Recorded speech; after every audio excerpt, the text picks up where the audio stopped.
Qu'est-ce que c'est les cotes implicites? C'est l'argent supplémentaire qu'on pense pouvoir soutirer de notre adversaire quand justement on va frapper un no-out, quand on va frapper notre main. La définition des cotes implicites, en fait les mathématiques derrière ça, ça consiste essentiellement à rajouter l'argent que vous pensez pouvoir gagner à valeur du pot. Autrement dit, vous ne jouez pas seulement pour l'argent qu'il y a dans le pot, mais vous jouez pour l'argent qu'il y a dans le pot, plus que vous allez gagner si vous frappez votre carte. C'est beaucoup plus dur à définir que les cotes du pot seulement, parce que ça dépend beaucoup de son adversaire, ça dépend de son expérience en tant que joueur, sa capacité de lecture des autres, et aussi ça dépend essentiellement de l'argent que vos adversaires ont derrière eux. Plus les tapis sont profonds par rapport à la valeur des blinds, plus vos cotes implicites sont grandes. On va retourner à l'exemple. Le même exemple, vous avez vos 12 outs, un tirage à la couleur. Ici, bien justement, qu'est-ce que la décision devient en rajoutant les cotes implicites? Ça dépend. Ça dépend de l'adversaire.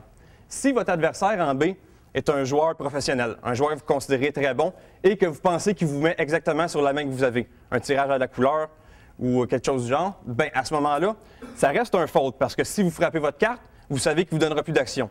Le joueur va tout simplement arrêter, il va check-folder sa main, autrement dit. Donc, vous ne gagnez pas plus d'argent, vous n'avez pas les cotes. Par contre, vous jouez contre un joueur débutant, un joueur qui n'est pas très bon, un joueur qui ne va pas penser à ce que vous avez dans votre main. Un joueur, autrement dit, qui tombe en amour avec sa paire de rois, qui est un valet, il a top pair, il est sûr qu'il va gagner. Et lui, il va continuer à miser. Et à ce moment-là, vous allez aller chercher suffisamment d'argent pour justifier un call. Le contraire est aussi vrai. Vous jouez contre un joueur peureux, un joueur qui est passif, un joueur qui va toujours, quand qui est confronté à une mise, penser à ce qu'il bat et puis il va toujours vous mettre sur une de ces mains-là. Vous pouvez relancer. Non seulement vous avez la chance qu'il couche sa main, mais en plus, s'il appelle la mise, vous avez quand même les mêmes chances de compléter votre tirage. On va revenir là-dessus dans un instant, mais avant, je vais vous introduire le processus de décision.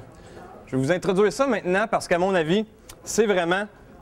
Le processus de décision, c'est 3 questions et selon moi, c'est de répondre à ces 3 questions-là, la capacité d'arriver à des bonnes réponses qui différencient un joueur professionnel, un joueur gagnant d'un joueur amateur. Et c'est quelque chose que vous devriez toujours avoir en tête à chaque fois que vous avez une décision à prendre autour de la table. Première question, quand l'action arrive à vous, à la table, que vous devez vous poser. Quelle main peut possiblement avoir mon adversaire? Établir la gamme de mains sur lesquelles vous pouvez placer votre adversaire. C'est, de loin, l'étape la plus difficile parce que ça dépend d'un paquet de facteurs. De votre expérience, de votre capacité d'observation, de ce que vous savez de votre adversaire aussi. Si c'est un nouveau joueur, vous avez beau être le meilleur joueur au monde, vous ne pouvez pas savoir sur quoi vous pouvez placer votre adversaire. Les questions que vous voulez vous poser, est-ce que votre adversaire joue toutes les mains? Est-ce qu'au contraire, il en joue 1 sur 100? Est-ce que c'est un hit, un joueur qui est très tête? Est-ce que l'adversaire est en position? Est-ce que seulement il considère sa position sur la décision qu'il va prendre? Est-ce que le joueur est tilté? Autrement dit, il vient de perdre un gros pot, il s'est fait bad-beater, puis là, il va être ses nerfs, il va tout jouer jusqu'à temps qu'il essaie de se refaire du moins. Au contraire, est-ce qu'il vient de gagner un gros pot, et puis là, il va s'asseoir sur ses gains? Un paquet de facteurs qui peuvent influencer les mains qui vont jouer. Ce qui est important à cette question-là, c'est de ne jamais s'arrêter sur une main. Vous dire, c'est des kings qu'il y a là. C'est important de garder un ensemble de mains probables. Il faut juste écarter les mains qui ne sont pas probables et prendre une décision générale par rapport à l'information que vous disposez. La manière la plus efficace, selon moi, de le faire, c'est tout simplement partir sur les mains qui sont complètement improbables. Ôter les mains que c'est sûr que votre adversaire n'a pas. Ensuite, vous rajoutez l'information que vous avez, selon votre expérience, selon ce que vous savez, et ça vous permet de réduire encore plus la gamme de mains pour en avoir finalement une assez bonne idée de ce qu'il peut détenir. Deuxième question, où est-ce que ça me place dans la main? Bien, vous avez une idée de ce que votre adversaire peut avoir. Vous savez évidemment ce que vous avez comme main. Donc, c'est de faire ce qu'on vient de faire tantôt, évaluer les cotes implicites, vous situez dans la main. Et, troisième question, qu'est-ce qui maximise mes gains ou qui diminue mes pertes? Diminuer ses pertes, c'est encore plus important que maximiser ses gains, possiblement, ce jeu-là. C'est vraiment très, très important et c'est ce qui différencie souvent des vrais joueurs professionnels, des joueurs plus amateurs. Tout le monde peut gagner un gros pot avec des as, mais il n'y a pas beaucoup de monde qui sont capables de ne pas payer avec les dames quand ils sont confrontés aux as. Bien, c'est tout simplement de comparer première et deuxième question. Maintenant que je sais ce que j'ai une idée de ce que mon adversaire a, qu'est-ce qui va être la meilleure action à poser. Je termine cette partie-là avec un exemple que j'espère complet, qui inclut tous les concepts qu'on vient de voir, la position, les cotes implicites et le processus de décision. Alors, je vous explique, on est encore à une table pleine, une table de 10 joueurs, Une partie à l'argent, les blinds sont 1 $, 2 $. Vous découvrez une paire de 4 sur le bouton et vous avez 240 $ de tapis derrière vous. Il y a un joueur que vous considérez très tête, qui joue peu de mains, under the gun, donc le premier à parler, qui relance à 12 $ et qui a un tapis de 300. Ça fait 2 heures que vous êtes assis à la table et c'est la première fois que vous voyez ce joueur-là jouer une main hors position. Il a joué vraiment très peu de mains et quand il a joué une main, il l'a joué très agressivement en allant jusqu'au bout. Ensuite, vous avez un joueur en C, en position médiane, qui décide d'appeler et qui a un tapis de 160 $.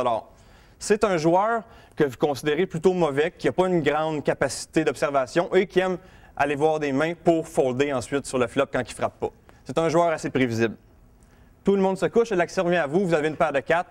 Vous voulez évaluer qu'est-ce que vous devez faire. Donc, première question. Comment? Tu dirais voir? Ah, moi, je me couche. Lui, il se couche. Donc, revoir. Je couche pour la nuit. Je vais le laisse péter parce que lui, on sait qu'il joue des grosses figures. Si mon 4 sort, je vais le vidéo complet. Des commentaires bien intéressants. On va l'analyser puis on va voir, moi, en tout cas, en tant que joueur, à quelle conclusion que j'arrive. Première question. Sur quoi je place mon adversaire?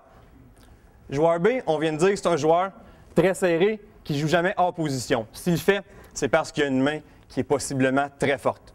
C'est très facile, j'ai beaucoup d'informations sur lui, donc établir son range est facile. Je le mets sur des as, des rois, des dames, des valets, as-roi, et moins souvent, mais sans trop l'écarter, des 10, des 9, as-dame, as-valet peu probable. Ensuite, je me pose la même question pour le joueur en C. Qu'est-ce que lui peut avoir? Lui, il peut avoir à peu près n'importe quoi. Donc, j'utilise d'autres méthodes. J'ôte les mains que je suis certain qu'il n'y a pas. Je suis certain qu'il n'y a pas une main avec 2 cartes éloignées en bas du 10. Disons un 9-3, un 6-2, quelque chose comme ça. C'est une main qui est juste trop faible. Je suis aussi persuadé que cet adversaire-là n'a pas une main très forte. Il n'y a pas des as, des rois, des dames, ace-king, parce qu'il aurait surrelancé. À part ça, je me dis qu'il peut avoir à peu près n'importe quelle paire qu'on ne vienne pas d'écarter. Il peut avoir n'importe quelle main de blackjack, n'importe quel as fort. Une main de blackjack, c'est-à-dire 2 figures, si vous voulez. Et finalement, il pourrait avoir peut-être un suited connectors, un 8-9 de carreau, un 6-7 de pique, une main de genre.